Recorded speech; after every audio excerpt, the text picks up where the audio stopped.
This is coming to you from John Wayne's 26 Bar Ranch in Eager, Arizona. This is part 3 and the end of Below the Mogollon Rim.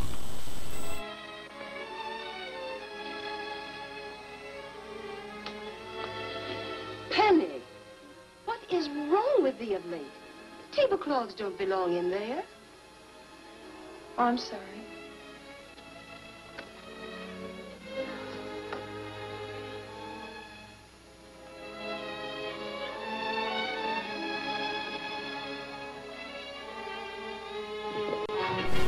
After thinking it over for a day or two, Quirt rode back to the ranch. He was becoming more and more interested in the young Quaker girl.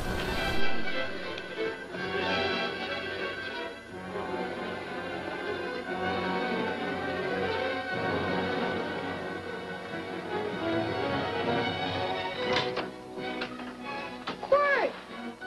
Unsaddle my horse, will you, kid? Sure. Want to board her for a while? Of course, you're always welcome. Quirt. Hello. Well, I haven't had a decent meal since I left here. Chocolate? Not very good. The flour, you know. Well, I'll just stick around till you get one right. I'll feed the chickens. So early, Penny? Yes. Help me, Quirt.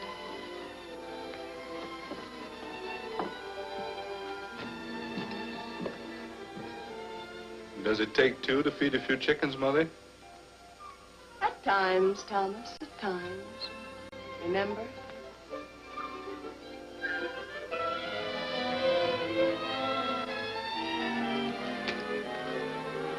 You came back? Yes. Why? I don't know exactly. Why did you go away without saying anything? I don't know that exactly either. I think it was because I frightened you. I know that sounds strange that I should frighten you, but I mean it.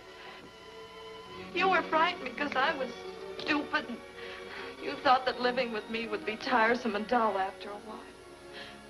Tiresome and dull because all I knew, raised since a baby here on the farm, was our belief that people love, marry, and stay together forever after that.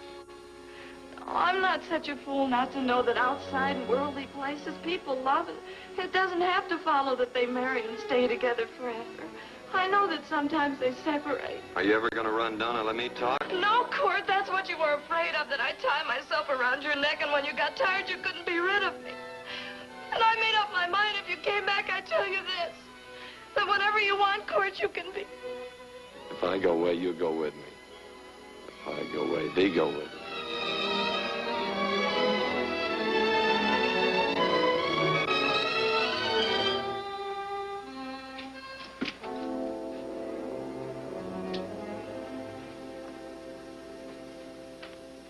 I used to be an Indian fighter. Just can't help walking up soft on people. Morning, Missy. This young man been doing any traveling since I was here last? Fellow over Casa Verde lost a big herd a few days ago.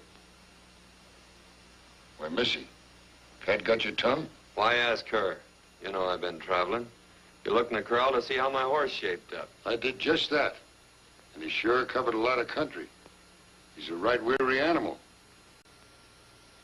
I just wanted to see would the young lady lie for you. I was going to. You been over Casa Verde way? I've been to Rim Rock, and I got witnesses to prove it. Witnesses? For instance? Randy McCall, Christine Taylor. That's what I call witnesses. Who else? Lila Neal, I suppose. She'd make a good alibi witness for you. Randy, Christine, and Lila. There's three to draw to. So Lila saw you there too, huh? Yes.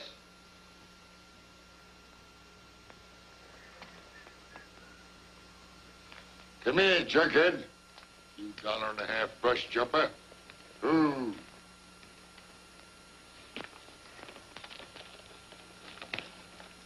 Well, guess I missed you again, Quirt. But I'm patient. That's what hangs all you fellas in the end. I'm patient.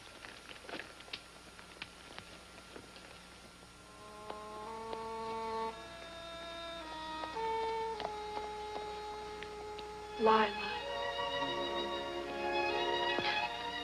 You talked about her when you were delirious.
Like corn silk, you said.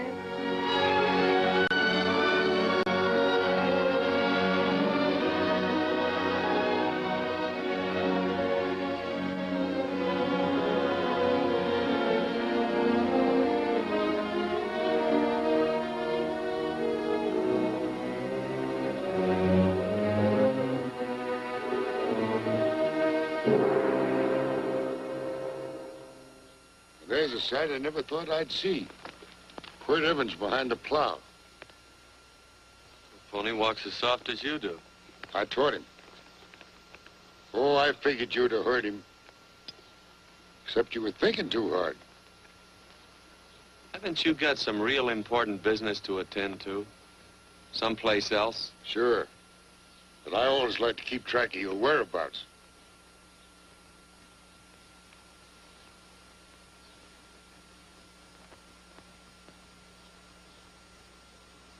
You know, Quirt, I always figured on using a new rope and hanging you. 'Cause I kind of respected you. You never took the best of things, and all your men went down looking at you. Well, mind your own business. I usually do. It's a shame things don't always turn out the way they should. Now, that little gal should marry some young fella who'd know what to do with that plow. Why don't you kick up that horse and move on? Some young fella that raised a lot of grain. Cows, sheep, and kids. The kind of a fella that she'd always know where he was. Do I have to run you off? Well, now, I'll tell you. I never have been run off no place yet, where I aim to stay. But it just so happens I gotta be going.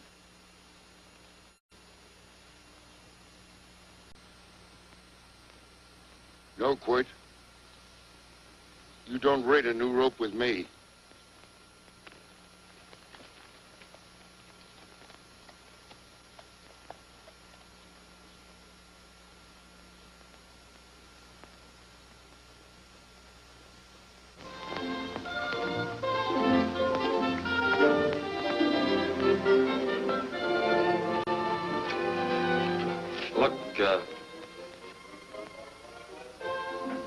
Does a lot of foo-for-all and nonsense have to go with it? I'm not going to stand for a lot of dressing up and a batch of jabbering people looking at me just because I'm getting married. Quirt, come along with me. Well, yes or no? Come along. Picking blackberries? Mm-hmm. All right.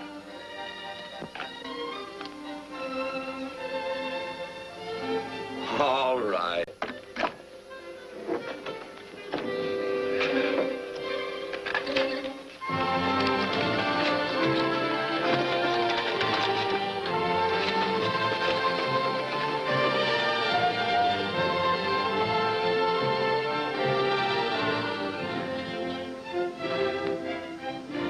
I think we have enough, Quirt.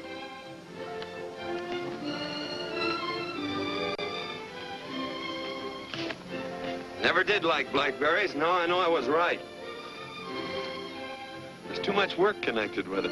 I'll get some more fur.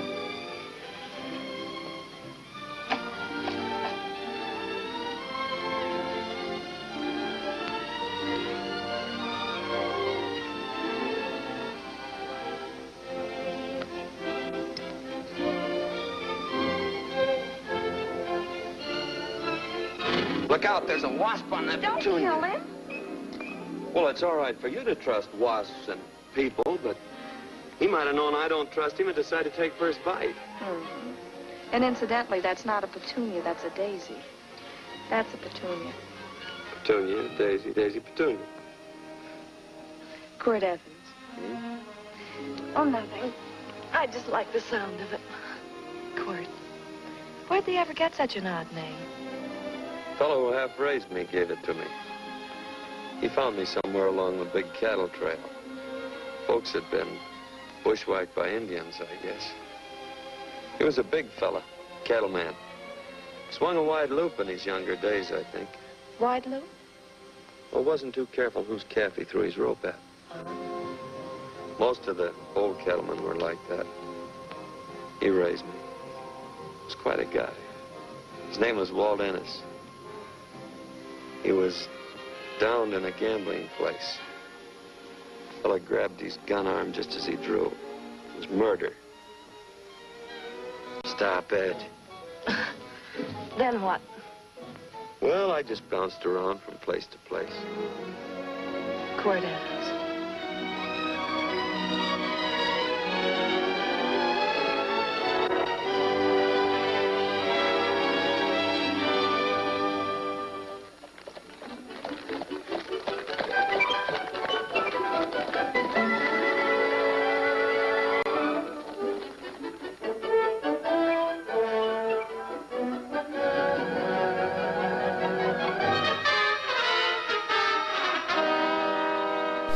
The outlaw that had been trying to kill Quirt followed him to the trail.